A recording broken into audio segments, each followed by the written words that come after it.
So hello everyone, कैसे हैं आप लोग। होपफुली आप लोग बहुत बढ़िया होंगे, अच्छी चल रही होगी पढ़ाई आप लोगों की।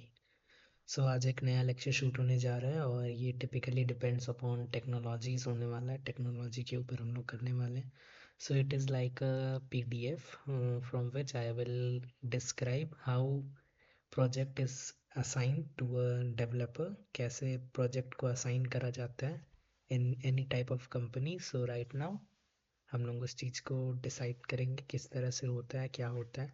इन सारी चीज़ों को हम लोग डिस्कस करेंगे आपस में। And we also provide the product requirements and specification document, low level design and high level design throughout the journey. Okay, and all the things will be given in a attachment, which link will be provided in the description of this video only, so you can go through and check it out. And we also give you the WhatsApp channel link. Through this you also download that particular thing. Okay, so there is one product which is named Eduverse Adaptive Learning Management System. Learning management system क्या होता है, सबसे पहले आपको ये मैं बता देता हूँ. A learning education system should be defined as LMS. LMS बोलते हैं इसे, लर्निंग मैनेजमेंट सिस्टम में. एंड लर्निंग मैनेजमेंट सिस्टम होता क्या है तो वो मैं आपको बता देता हूँ. An LMS is a proper type of software which will provide you the ability to create a web page which is used for education purposes. Okay, and secondly ये डिसाइड करती है एक LMS कि किस तरह से आपको एक पूरा का पूरा इंफ्रास्ट्रक्चर मिलेगा जहाँ पे आप वर्क करोगे. Yes, this is our page.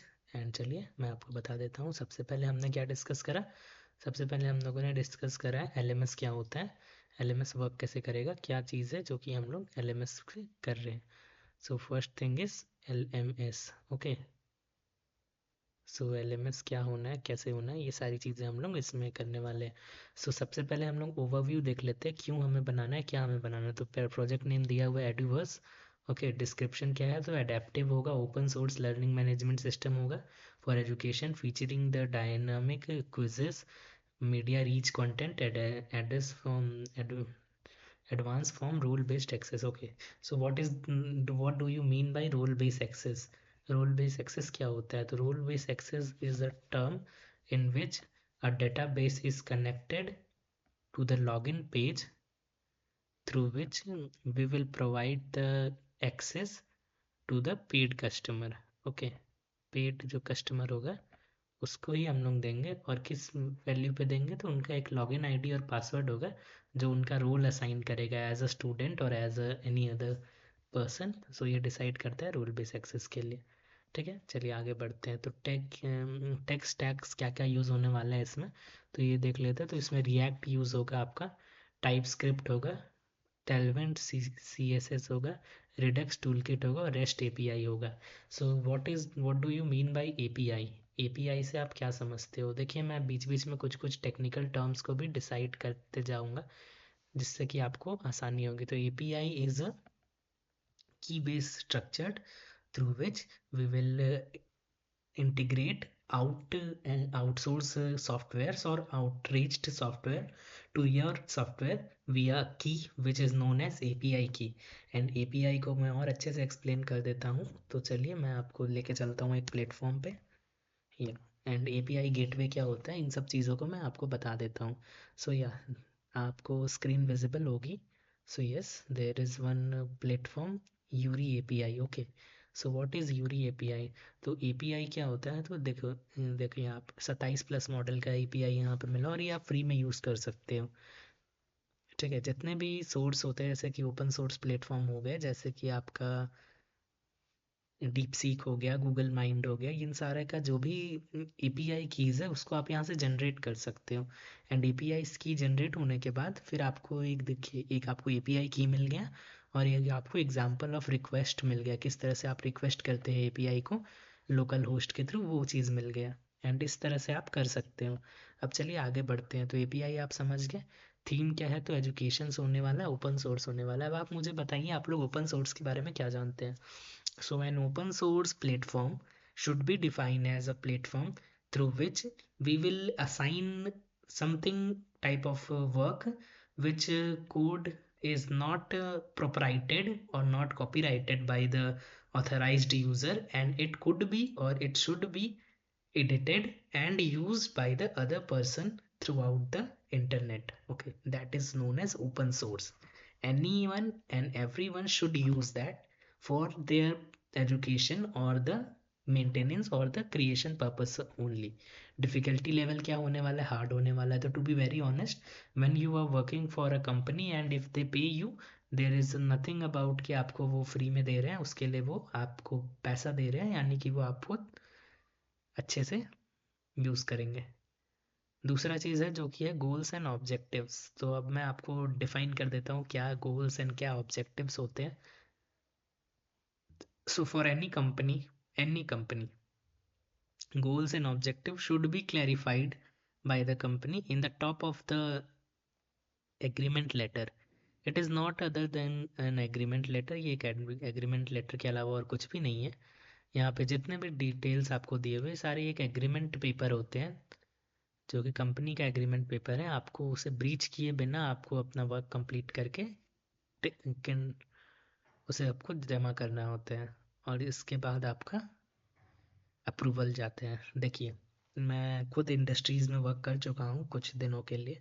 सो मैं ये जान रहा हूँ डिप्लॉयमेंट सेक्टर के बाद सबसे पहले जो होता है वो ऑपरेशन साइड होता है, और पाइपलाइन में जा करके देन फिर उसको डिप्लॉयमेंट किया जाता है, फिर उसको पोस्ट प्रोडक्शन लाइन भेजा जाता है और वहाँ पे उसका डीबगिंग होता है, देन उसके बाद उसे लाइव करा जाता है. तो देखिए आपको करना क्या, display deliver a responsive adaptive LMS for the diverse educational need, enable dynamic personalized learning experience, support media rich content and advanced assessment tools, ensure secure role-based access for user, provide the scalable, maintainable and open source code base. अब code base क्या होता है तो वही मैं आपको सब बताऊंगा.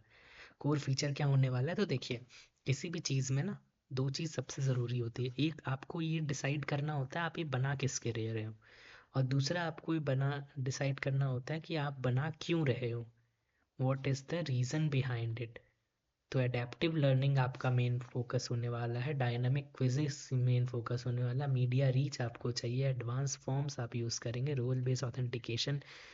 देखिए मैंने आपको बताया था ना जिसमें कि आपका एडमिन आ जाएगा, इंस्ट्रक्टर आ जाएगा, स्टूडेंट आ जाएगा, state management, centralize state where Redux toolkit, rest API integrate किया जाएगा, रिस्पॉन्सिव यूआई होगा सीएसएस के थ्रू, ओपन सोर्स डॉक्यूमेंटेशन होगा.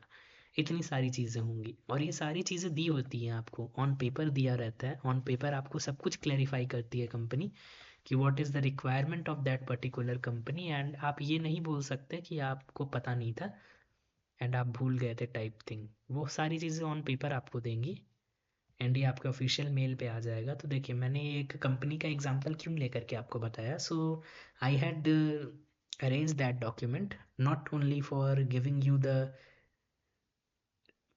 View of how professional things works. Okay, so role and applications, so admin, manager, user, courses, content, system setting, ये सारी चीज़ें admin को मिलेगी. इंस्ट्रक्टर को क्या मिलेगा, क्रिएट करने के लिए, एडिट करने के लिए कोर्स को, क्विजेस को, view analytics and manage student. Student को क्या मिलेगा, enrol in courses, access content, take quizzes, view progress. ये तीनों के लिए यूज़र एंड परमिशन सारा चीज़ बना के रखा गया है कि ये चीज़ ही आपको देना है. अब यूज़र मैनेजमेंट कैसे करेंगे, तो register, login and management, password reset and etiquette, GWT, role assignment and present permission informant. Course content के लिए क्या करेंगे, create, credit, edit and delete courses, upload and embedded media, organize content into the module and lesson. Adaptive quizzes के लिए, तो इसके लिए आप एक क्विज प्लेटफॉर्म को इंटीग्रेट करेंगे. एडवांस फॉर्म क्या है, तो customizable form assign to feedback, error handling and submission trekking हो गया. एनालाइज एंड प्रोग्रेस ट्रैकिंग के लिए जैसन फाइल का यूज़ करेंगे. एपीआई इंटीग्रेशन के लिए आपको ये बता दिया गया, नॉन फंक्शनल रिक्वायरमेंट दे दिया गया, प्रेफरेंस कितना यूआई रिस्पॉन्स रखना है, कितना एपीआई रिस्पॉन्स रखना है, सिक्योरिटी किस तरह से रखना है, क्या ऑथेंटिकेशन यूज़ होना है, एक्सेसिबिलिटी क्या है, स्केलेबिलिटी क्या है, मॉडल आर्किटेक्चर, सपोर्ट फॉर 10,000 से lesser than user. So what do you mean by scalability. अब स्केलेबिलिटी क्या होता है मैं आपको वो बता देता हूँ. तो इतने डिटेल में कोई आपको नहीं बताएगा। स्केलेबिलिटी का मतलब होता है ना कि आपका जो मशीन होता है वो एक वर्चुअल मशीन होता है, ठीक है। एंड वर्चुअल मशीन जो होता है वो वर्क करता है दो चीज़ के ऊपर। सबसे पहला होता है उसका सीपीयू, और दूसरा होता है पर यूज़र वो कितना डाटा कंज्यूम कर रहा है। And to be very honest, जितने भी AWS होते हैं, एज्योर होते हैं, वो सारे पर यूज़र वेस्ट पे भी चार्ज करते हैं। तो यहाँ मशीन का आर्किटेक्चर मॉड्यूलर आर्किटेक्चर रखना है। मशीन भी डिफरेंट टाइप के आर्किटेक्चर के होते हैं, ये मॉड्यूलर आर्किटेक्चर सपोर्ट करेगा और 10,000 से कम यूज़र सपोर्ट करेगा। मेंटेनेबिलिटी क्या है, तो type script code listing and documentation को हो जाएगा। लोकलाइजेशन क्या है, तो support for multiple language 8 and ready. Okay, देखिए बहुत सारे different type of languages use करे जाएंगे। तो लोकलाइजेशन होगा। टेक्निकल स्पेसिफिकेशन दिया हुआ है, फ्रंट एंड क्या होगा, तो रिएक्ट V18 करना है, टाइपस्क्रिप्ट करना है, CSS करना है, रिडक्स टूल किट करना है, स्टेट मैनेजमेंट के लिए रिडक्स टूल किट करना है, API के लिए रेस्टफुल एंडपॉइंट API इंटीग्रेशन करना है, राउटिंग के लिए रिएक्ट और राउटर यूज़ करना है, फॉर्म के लिए react hook form and formal की यूज़ करना है, टेस्टिंग के लिए जेस्ट और रिएक्ट टेस्टिंग लाइब्रेरी, CI/CD के लिए गिटहब एक्शंस हो गया, डॉक्यूमेंटेशन के लिए हो गया story book for UI। And UX/UI requirement आपको दिया हुआ है, तो क्लीन देना है, इनिशिएटिव देना है, कंसेसिव इंटरफेस देना है, मोबाइल फर्स्ट देना है, representative layout, accessible navigation and control, theming support है, sample of data module, pseudo code. अब यहाँ पे आपको सूडो कोड दिया हुआ है, एक आपको समझना होगा ये सारी चीज़ें। अब देखिए, सबसे बड़ी चीज़ होती है ना टाइमलाइन। आपको प्रोजेक्ट मिल गया है वो बड़ी बात नहीं है, आप उसे सही समय पे कंप्लीट करके दे पा रहे हैं या नहीं वो बड़ी बात है। Because in any type of take platform timing is the money. जितना समय आप लगाओगे कंपनी को उतना घाटा होगा, इसलिए कंपनी चाहती है ऑन द टाइम आप उसे कंप्लीट करो। 12 वीक यानी कि 3 महीने होते हैं, 3 महीने में आपको देखिए 3 से 4, टोटल वो लोग 12 महीने 12 सप्ताह को उन्होंने 9 भाग में डिवाइड कर दिया, जिसमें आपके लिए डिसाइड कर दिया आप कब क्या करोगे और कैसे उन्हें रिपोर्ट करोगे। प्रोजेक्ट सेटअप के लिए आपको रेपो CI/CD बेस्ड कर्विंग करना होगा, ऑथेंटिकेशन एंड मैनेजमेंट करना होगा, कार्ड एंड मीडिया सपोर्ट करना होगा, एडेप्टिव क्विजिंग के लिए लाना होगा, form analytics, API, UX/UI, accessibility testing, documentation, release, open source release. अब देखिए, साथ ही साथ वो लोग रिस्क भी बता देते हैं, क्या रिस्क होता था, adaptive logic, comparability, AI reliability and scalability, ensuring accessible और सक्सेस मटेरियल। 90% से ज़्यादा आपका कवरेज होना चाहिए, ये आपको मांग दिया, आपको चाहिए क्या, 100% कंपाइलेशन होना चाहिए, पॉजिटिव यूज़र फीडबैक आना चाहिए। ये आपको वो लोगों ने बता दिया उन्हें क्या चाहिए। अब दूसरी चीज़ क्या हो जाती है कि आपको हाई लेवल और लो लेवल डिज़ाइन दिया जाता है। तो हाई लेवल डिज़ाइन जो है वो कुछ इस तरह का दिखता है, जिसमें कि आपको बताया जाता है कि उनको क्या चाहिए क्या नहीं चाहिए। तो देखिए, high level design documental outline for the architecture and the core component of the Eduverse Adaptive Learning Management System, open source educational LMS handling the robust role-based access system, leverage React, TypeScript and Tailwind Redux toolkit। UI layer कैसा होगा, adaptive content होगा, quizzes होगा, media होगा, state management कैसा होगा, API integration क्या होगा, ये सारी चीज़ें यहाँ पे आपको दी हुई है। और आपको डेटा फ्लो ओवरव्यू भी दिया हुआ है, किस तरह से डेटा फ्लो होगा, पर्पसेस क्या होने वाले, ये सारी चीज़ें दी हुई हैं यहाँ। टेक्नोलॉजी स्टैक क्या यूज़ होने वाला है, ये सारी चीज़ें आपको यहाँ पे दी गई है। और ये सब दिया जाता है, हर चीज़ में दिया जाता है। अब देखिए, मैंने आपको बताया था ना कि आपको लो लेवल डिज़ाइन भी दिया है, प्रोडक्ट रिक्वायरमेंट एंड स्पेसिफिकेशन भी दिया जाएगा। 4 पेज का होता है ये product requirement and specification, and ये आपको पढ़ना होता है, नहीं पढ़ोगे तो आपको दिक्कत आनी है। तो देखिए, इन सारी चीज़ों को आपको देखने के बाद ये मैं क्लियरिफाई कर देता हूँ कि आप भी चाहें तो इन सारी चीज़ों को खुद से कर सकते हो। तो इसके लिए एक प्लेटफॉर्म है, उस प्लेटफॉर्म को मैं आपको अगले लेक्चर में बताऊंगा। उसके थ्रू आप भी इंटर्नशिप्स एंड जितने भी डॉक्यूमेंटेशंस हैं उन सबको यूज़ करके अपने लिए एक प्रॉपर इंटीग्रेटेड सॉफ्टवेयर डिज़ाइन तरीके से आप कर सकते हो। एंड वो सारी चीज़ें जो भी आप चाहते हो करना, वो सारी चीज़ें आप कर पाओगे, कोई दिक्कत नहीं होगा। तो चलिए, आज के लिए इतना ही रहने देते हैं। And I hope and believe कि आपको पसंद आया होगा ये लेक्चर। जैसा भी होता है आप अपना कमेंट हमें दिया करिए, क्योंकि आपका comment very valuable for us. So thank you so much. Please like and subscribe the content. Thank you so much.